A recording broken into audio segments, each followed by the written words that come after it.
Hello and welcome to Community Chat. I'm Tenickia Polk, your host, and today we are talking with educators and students about STEM, that's science, technology, engineering, and math. And we've got some cool demonstrations, but to start our show, I have with me in studio Mr. Bernard Perry, the principal of Calvary Christian Academy, and also have with me via Skype Ms. Siedah Armstrong, author and director of curriculum and instruction and professional development at Performance Management Services. Welcome, both of you. Thank you. Thank you.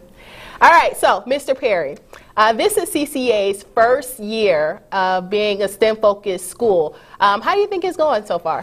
It's been an exciting year.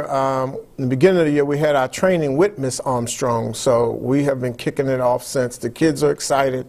The parents are excited, and the students are really learning. We have a STEM speaker every month, and we've been going on active field trips a lot more, and it's throughout our curriculum at school. So this is an exciting school year for us thus far. Okay. All right. And Ms. Armstrong, as Mr. Perry already said, you provided an excellent training, STEM training for us. Give us a brief overview. What is, I know there's STEM now, but there's also STREAM and STEAM and now Extreme. So just give us an overview of what STEM is and why we should care and who should care. Yes, ma'am. Well, first of all, it was a pleasure working with CCA this summer. STEM is science, technology, engineering, and mathematics. STEAM, you add the arts. But in its purest form, STEM is a way to engage students. It's a more interactive approach where students are discovering. It's more inquiry-based learning. You add your project-based learning. And it's a movement. It's what we should be striving for all children, pre-K through 12th grade. We want to connect students more to hands-on activities and experiences because we want them to make those real-world connections and discovery. So it's important for schools to think about incorporating some form of STEM, not in isolation, but as a part of the school's culture. Okay, very good. And so, Mr. Perry, back to you. Why did you decide to make CCA a STEM-focused school? Well, similar to what Ms. Armstrong just stated, to just make us more competitive, number one, but to expose the kids to different careers, because that's how our society is now. It's really heavy in STEM jobs and careers, and just to expose it to them as early as possible. Okay, and so if you had to choose, I know there's a lot, we have a lot going on with STEM at CCA, but if you were to select maybe one program or something that we're doing that you think is, you know, your favorite or the most impactful, what would that be? The STEM speakers that we have every month, because now children can not just hear it and read about it, they can actually see it. They can actually talk to someone who's in that job or that profession, and that causes them to want to explore it even more. Okay. All right, great. And so, Ms. Armstrong, there may be schools, educators, and parents who are watching this show that are interested in getting started with STEM but don't quite know where to begin. What one piece of advice would you give them, or what one program would you advise they implement?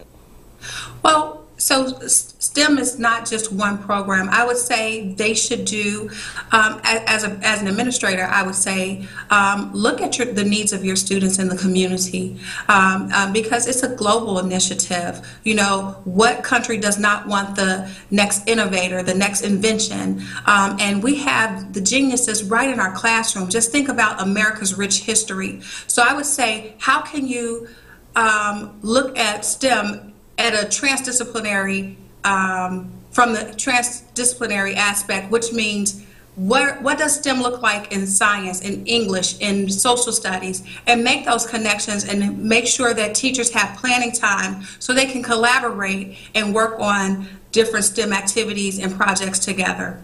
It's basically incorporating it by connecting the standards and making sure that not only the students and the teachers have buy-in, but that the parents and the community has buy-in. And I think that's what CCA has been able to execute this year.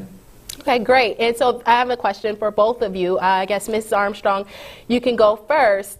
What changes have you seen with students as a result of STEM? Wow, that's an excellent question.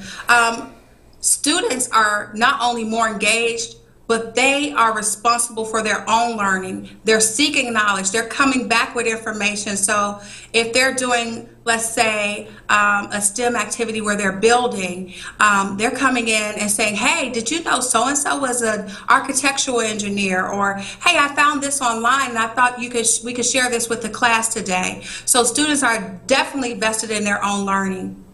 Okay, Mr. Perry? I agree with that 100%, but I'll add, when the students are invested in their own learning, it also pulls in the parents.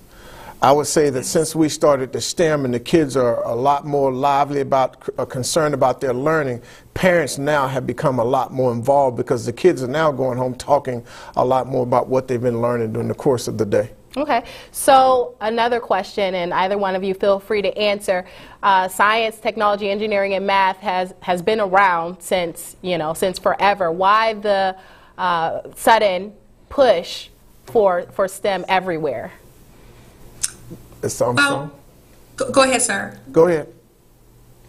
What I would say is that it has been around forever, but we have a global push as Americans to maintain our status in global society. And again, when we talk about the richness of the American culture of innovators, we have been at the forefront of technology, for example, and we need to continue our global positioning. But in terms of school, it's just time to rethink how we provide education to our students and make it more 21st century ready for students, because the workforce, they're looking for the 4 C's: creativity, collaboration, communication, and critical thinking, I'm sorry. And we have to be able to offer that to our students in the classrooms so they are not only working harder, but working smarter. Okay, great. And so thank you both again for being on the show. We have contact information. Your contact information will be on the screens for viewers to get out in touch with you.